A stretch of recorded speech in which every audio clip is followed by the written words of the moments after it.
ప్రత్యక్షంగా చూసే అవకాశం ఇచ్చాడు అక్కడ.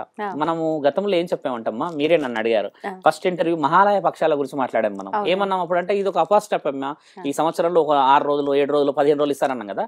అలాగా పరమాత్ముడు ఈ సాధు సంతులను అక్కడ పెట్టడానికి గల ముఖ్యమైన కారణం ఏంటంటే, నా భక్తులు అక్కడికి వస్తారు, నేను ఉన్నానని నేను లేనని, అసలు నా గురించి అసలు ప్రస్తావనే లేకుండా బతుకుతున్న సమాజంలో మీరు కనబడుతున్న వాళ్ళు ప్రత్యక్షంగా దేవుళ్ళే. కాబట్టి మీ ద్వారా నా దగ్గరికి చేరాల్సిన పవిత్రమైన ఆత్మలని స్వీకరించండి అంటే, రుగ్మతలు కొన్ని ఎలా ఉంటాయంటమ్మా, నీవు శరీరంతో వెళ్ళి అక్కడ గంగా స్నానం 3 సార్లు మునిగి లేసారే అనుకోండి, లేచిన ఆ తరుణంలో నీ శరీరంకి పట్టిన ఈ అపవిత్రమైన అశాంతిని తీసేసుకోవడానికి కోసం ఉన్నారు వాళ్ళు అక్కడ 47 రోజులు 45 రోజులు ఉండడం ముఖ్య కారణం అది. వాళ్ళు ఎవరితో మాట్లాడతలేరు, మీరు గమనించండి. మన వాళ్ళే వెళ్తున్నారు న్యూస్, కానీ వాళ్ళు వచ్చేది ఎక్కడ ఇంటర్వ్యూస్ ఇవ్వట్లేదు. వాళ్ళు ఏం చేస్తున్నారంటే అమ్మ, ఒక హోమగుండం పెట్టుకొని అగ్నిహోత్రం రుద్రయాగం చేస్తూ ఉన్నారు కంటిన్యూగా.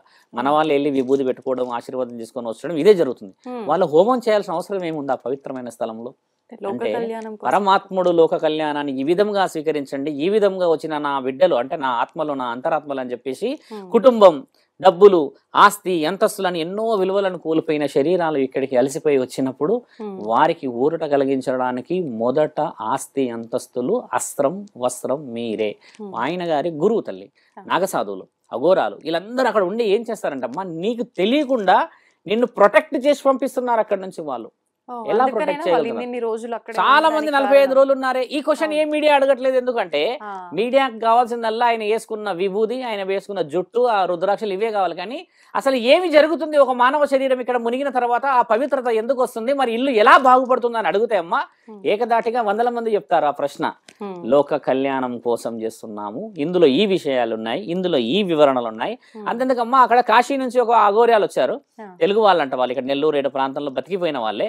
వాళ్ళు ఓపెన్ గా చెప్పారమ్మా, సాధువుల ఆశీర్వాద బలం తీసుకోండి, ప్రశ్నలతో చిత్రవిత్రి చేసి వాళ్ళ కోపానికి అది కాకండి.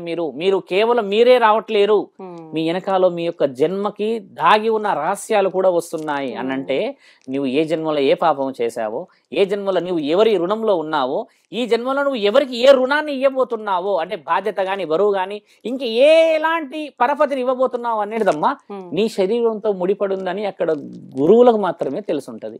అందుకని వాళ్ళు ఏం చేస్తారు, ఎంత మంది వచ్చి ఎన్ని ఇబ్బందులు పెట్టినా వాళ్ళ సహనం ఇంతవరకు కోల్పోలేరు. వాళ్ళ గురు లక్షణాలు మనం తెలుసుకోవాల్సింది ఏంటంటమ్మా, ఆశీర్వాద బలం నా తర్వాత బాగుండాలి, భవిష్యత్తు బాగుండాలన్న వాళ్ళందరికీ ఆశీర్వాదం ఇచ్చారు. ఇప్పుడు నిజంగా మీరు అన్నట్టుగా నిజమైన గురువులు సాధువులు అయితే అంత సహనంతో ఓపికగా మనం ఎంత విసిగించినా కూడా వాళ్ళు ఏ మాత్రం కూడా చలించకుండా వాళ్ళ యాగాలు, వాళ్ళ పూజల్లో, వాళ్ళ ధ్యానాల్లో వాళ్ళు ఉండిపోతారు. కానీ ఇప్పుడు చూస్తున్నాం చాలా మంది రకరకాల కనికట్టు విద్యలు చేస్తున్నట్టు ఇవన్నీ కూడా, వీళ్ళంతా నిజంగా మనం కరెక్టే అని అనుకోవచ్చు. అక్కడ ఉన్న కనికట్టు విద్యలో ఉన్న వాళ్ళు మీరు అనేది క్షుద్ర పూజ అయితే ఒక ఎక్స్పీరియన్స్ మాట్లాడుకుంటే ఎట్లా అంటే, క్షుద్ర పూజలు చేసేవాళ్ళు ఉన్నారు. క్షుద్ర పూజలు చేసే వాళ్ళు త్రివేణి సంగమం మొత్తంలో మీరు ఎతికినా దొరకరు. ఒక ఎలా అంటమ్మా, ఒక గ్యారంటీగా మాట్లాడచ్చు. ఎందుకంటే అక్కడికి క్షుద్ర పూజలు చేసే వాళ్ళు రాలేరు. ఎందుకు రాలేరంటే, క్షుద్ర పూజ అనేది ఆత్మలని పట్టుకోవడం. ఆత్మలని పట్టుకోవడం అమ్మా, బాగా గమనించండి. ఆత్మలను పట్టుకోవడం అంటే ఒకటి ముళ్ళ కంచె వేసో, లేకపోతే ఏదైనా ఫెన్సింగ్ వేసో, లేకపోతే ఏదో డబ్బా లాంటిదో సీసా లాంటిదో బందీ చేయడం పట్టుకోవడం అంటే ఇది. ఆత్మలని విడుదల చేయడం అని అంటే ఆల్రెడీ పట్టి పీడిస్తున్న వాళ్ళని వదిలించడం. ఈ పట్టి పీడిస్తున్న వాళ్ళని వదిలించడం అనేది పరమాత్ముడు మాత్రమే చేయగలడు. బందీ చేసేవాడు అక్కడికి రాలేడు, ఎందుకంటే అది పవిత్రమైన గంగా స్నానాలు. ఇక్కడ కొంతమంది మీరు కనబడ్డట్టుగా ఇలాంటి వాళ్ళు మారువేషంలో తిరుగుతున్నారు. అక్కడ మారువేషంలో తిరుగుతున్న వాళ్ళది మన ఛానల్లో 10% చూపిస్తున్నారు.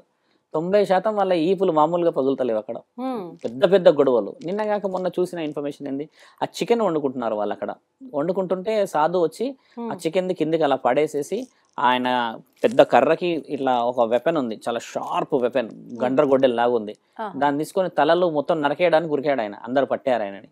ఇక్కడ ఇంత పవిత్రం ఉన్న దగ్గర నువ్వు చికెన్ వండుతావా అని శాస్త్ర గ్రంథంలో కొంచెం వెనక్కి వెళ్ళి చూస్తే మాంసాహారం తింటారు మరి సాధువులు, నాగసాధువులు, అఘోరాలు. ఎందుకు అక్కడ యాక్సెప్ట్ చేయట్లేదు అంటే పవిత్రమైన స్థలములో పవిత్రమైన పనులు చేయాలి, కానీ అపవిత్రమైన పనులు చేయడానికి ఎలా నీకు అర్హత ఉన్నది అనేది వెరీ సింపుల్ ఎగ్జాంపుల్. అక్కడ అలాంటి దాన్ని వాళ్ళు ఎందుకు రిజెక్ట్ చేశారు? తినొచ్చు కదా. మాంసాహారం మనిషిదే తిన్నవాడికి చికెన్ పెద్ద మ్యాటర్ కాదు కదమ్మా.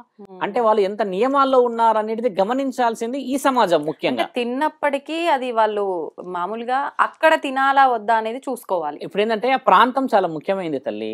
చాలా మంది కూడా అదే అంటారు. అఘోరాల గురించి ఏం చెప్తారంటమ్మా, శారీరకమైన సంభోగం చేసేస్తారు, శవాలతోని వీళ్ళు ఈ తాంత్రికమైన సుఖం పొందుతారు అని ఒకటి. అంటే ఇంకోటి ఏమంటారంటే ఈ శరీరాలని ముక్కలు ముక్కలుగా చేసేసుకొని పిక్కు తింటారు అని రాసున్నది. ఇప్పుడు పిక్కు తినడం అనేది ఏంటంటే అమ్మా ఈ యొక్క పక్షులు తర్వాత జంతువులు మాత్రమే చేస్తాయి. ఇట్లా కలుపుకొని తినడమే మానవుడికి అలవాటు. కలుపుకొని తినడానికి పిక్కు తినడానికి అలవాటు ఏముందంట, మార్పు ఏముందంటమ్మా, చేతులు ఉన్నవాడు కలుపుకొని తింటాడు, దాన్ని నోట్లో పెట్టుకొని తింటాడు. చేతులు లేనివాడే పిక్కు తింటాడు. ఇంత తెలివి లేని ఆలోచనలు ఉన్నది ఈ సొసైటీ. అఘోరాలు పిక్కు తింటున్నారా అంటే మరి అఘోరాలకు చేతులు లేవా అమ్మా? ఆయుధాలు ఉన్నాయి, అన్ని ఉన్నాయి వాళ్ళకి. నాకు నడుముకున్నట్టే అన్ని ఆయుధాలు ఉన్నాయి. ఒక డీసెంట్ గా ఒక కల్చర్ ఉన్నారుగా. మరి అఘోరాలు తింటలేరేంది అక్కడ? మరి తినాలి. మరి నిప్పు లేదే పొగ రాదు అంటారు కదా, నిజంగా అది వాస్తవం కానప్పుడు అసలు ఎందుకు వచ్చిందంటారు ఆలోచన బయటికి? ఇప్పుడు అఘోరాలు పీక్కు తినటం ఈ టాపిక్ అలా ఉండదు. మీరు అన్న ఈ వర్షన్ ఎలా వచ్చిందంటమ్మా, మీరు అడిగింది క్షుద్ర శక్తులు చేసే వాళ్ళు ఉంటారు. మీకు ఇంకోటి అడిగారు కూడా నేను చెప్తున్నాను. శవం మీద పడుకుంటారు కదా మనుషులు. ఇప్పుడు ఇక్కడ మనం చూస్తే కొంతమంది కూర్చొని గురువులు ఇలా కళ్ళు మూసుకొని శవం మీద కూర్చుంటారు. దీని అర్థం ఏం తెలుసా అమ్మ? ఇది కొంచెం డీప్ అయినా కూడా నేను చెప్తాను.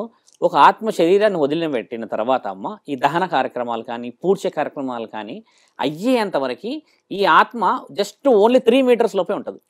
ఇది రుజువు చేయబడిన శాస్త్రం మన దగ్గర గరుడ పురాణం ఉంది. ఇప్పుడు ఇలా ఉన్న వ్యక్తి ఈ చుట్టుపక్కే ఉంటాడు అనమాట. ఇంకా ఆయనని ఆధీనం చేసుకోవడానికి కూర్చుంటారు వీళ్ళు. ఎవరు కూర్చుంటారు? క్షుద్ర పూజ శక్తులు సంపాదించడానికి. అసలైన అఘోరాలు నాగసాధులు ఏం చేస్తారంటే ఆ వచ్చిన ఆత్మని పవిత్రంగా స్వీకరించేసి పాపపు పుణ్యాలు నీ యొక్క కర్మలని నీ ఎడమ చేత అంటే where we see the pulse ఎక్కువ శాతం చూస్తారు కదా, ఇలా ఇది పట్టుకుంటారు తల్లి. ఇట్లా శవం యొక్క చేతు శవం నాడి చూస్తారు. ఇలా పట్టి చూసినప్పుడు ఆ ఆత్మ వాళ్ళకి కనబడుతుంది. ఇలాగా ఏం జరిగిందో తెలుసు. కానీ అప్పటికే వాళ్ళది ఆగిపోతుంది కదా, అయిపోతుంది. కానీ అలా ఉండదు. మీకు గమనించాల్సిన విషయం ఏంటంటమ్మా, ఒక శరీరం వదిలిపెట్టిన తర్వాత మనిషి 24 గంటల తర్వాత లోపల నుంచి కొన్ని ఆర్గాన్స్ అన్ని డిఫెక్ట్ అవుతూ వస్తూ ఉంటాయి. ఫస్ట్ ఐస్ ఫ్రీజ్ అయ్యి బ్లడ్ ఇట్లా కొన్ని ఉంటాయి కదా.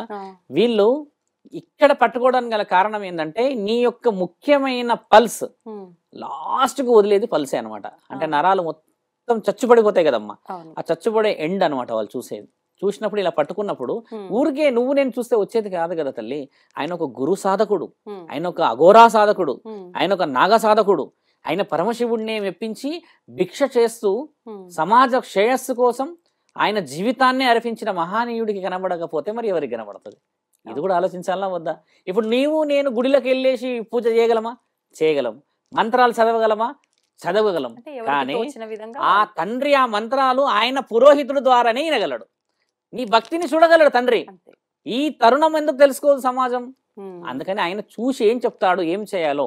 ఆత్మ శాంతించలేదని చెప్పగలుగుతాడు, ఆత్మకి ఏదో కోరిక ఉందని చెప్పగలుగుతాడు, అమ్మ ఆత్మ లేదు వెళ్ళిపోయిందని చెప్పగలుగుతాడు. మీరు దానికి కావాల్సిన ఈ పూజలు చేయండి అని చెప్తారు. ఇవన్నీ చేస్తున్నారమ్మా అక్కడ వాళ్ళంతా. మిమ్మల్ని ప్రశాంతత చేసే లోక కళ్యాణం చేస్తున్నారు కూర్చొని కదా. ఈ అంతరార్థం ఈ ఛానల్ వాళ్ళు కూడా అడగరు. ఎందుకు అడగరనంటే అక్కడ మునుగుడు తర్వాత మోనాలిసా మాత్రమే కనబడింది అందరికి. ఆ మోనాలిసా పాప ఏం చేసిందో ఆవిడ ఏం చేశారు చూసారుగా. ఇంకొక ఆవిడ హోస్ట్ హర్ష ఆవిడ కనబడింది. ఈ ఎర్రగ బుర్రగా ఉన్న వాళ్ళందరూ పట్టేసుకున్నాడు. తప్పితే శాస్త్రం ఏది, శాస్త్రీయత ఏంది, గ్రంథం ఏంది, మనకు కావాల్సినది పరిణామాలు ఏంది, పవిత్రత అడుగుతలేరే.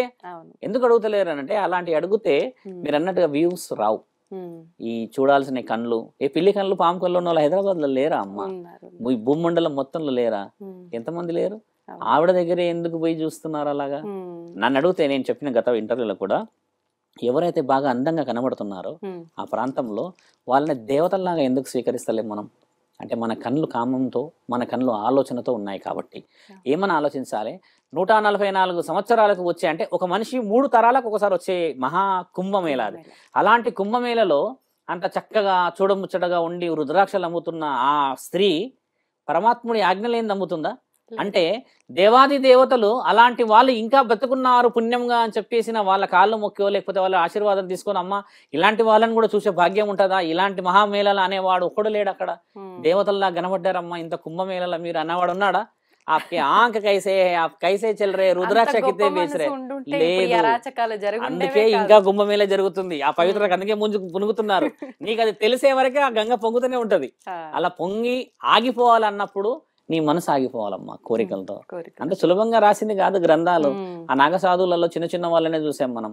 అసలైన దిగ్గజాలను ఇంకా చూడలేం, వాళ్ళు బయటికి రాలేకపోతున్నారు మనం అడిగే ప్రశ్నలకి. ఈ ప్రముఖ హీరోయిన్లు చాలా ఫేమస్ ఉన్న వాళ్ళు కూడా ఇలా సాధువులుగా మారిపోయిన వాళ్ళని మనం చూస్తున్నాం కుంభమేళాకు వచ్చినట్టుగా. ఎందుకని అంటే ఒక హోదా ఉండి అన్ని ఉండి అవన్నీ వదిలిపెట్టుకొని ఎందుకు ఈ సాధువుగా మారటానికి కారణం ఏంటంటారు? మమతా కుల్కర్ని మీరు అడిగిన హీరోయిన్ గారు ఏంటంటే వెరీ వెల్ నోన్ యాక్ట్రెస్, అంటే బాలీవుడ్ అనుకుందాం. And she known as a very well drug addicted actor అని గతంలో ఉన్నాయి, కేసులు ఉన్నాయి, రుజువులు ఆధారాలు ఉన్నాయి. అంటే విలాసవంతమైన బతుకు ఉంది ఆవిడకి. అసలైన విలాసవంతమైన బతుకు మీరు అన్నట్టుగా అది కాదు. అసలైన విలాసవంతమైన బతుకు ఇప్పుడు వచ్చింది కదా లైన్ లోకి. ఈ సాత్వికతకు వచ్చినప్పుడు ఏమైతే మనసు కంట్రోల్కి వచ్చేస్తుంది, ఆలోచనలు కంట్రోల్కి వచ్చేస్తాయి, ఒక లిమిట్ లోనే ఉండిపోతుంది. అంటే ఆధీనంలో, దైవాధీనంలో కావచ్చు, ఇంకేదైనా ఆధీనంలో, గురు ఆధీనంలో ఉండిపోతుంది. ఇక్కడ దాకా రావడం గల కారణం మనం ఏం ఆలోచిస్తున్నాం అంటే ఒక సాధ్వి 4 సంవత్సరాల నుంచి ఆవిడ ఉందంట ఈ వివరణలో, కానీ ఎప్పుడు కూడా ఆవిడ బయటికి వచ్చేంత సిచ్యువేషన్ రాలేదు. ఎందుకంటే 15 అఖాడాలు ఉన్నాయి మనకు అక్కడ.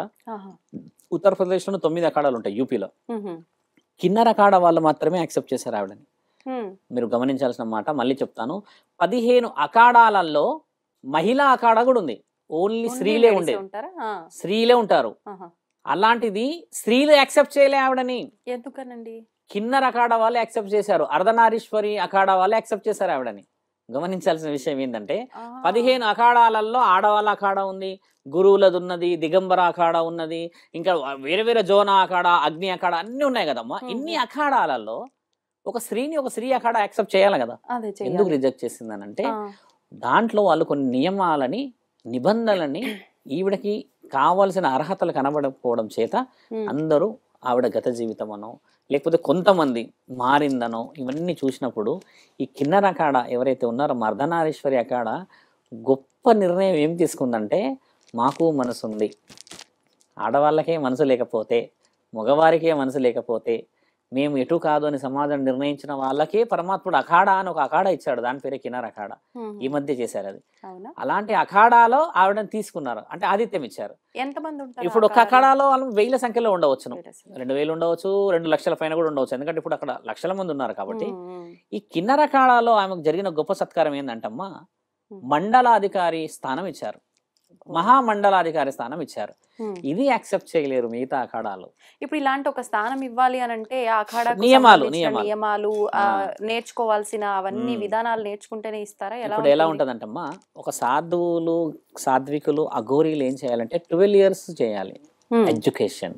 ఈ దీంట్లో భిక్షమడక రావాలి, భవతి భిక్షాందేహి అనాలి, అందులో ఏది వేసినా తినాలి, 6 గడపలే అడగాలి, 7వ గడప అడగకూడదు,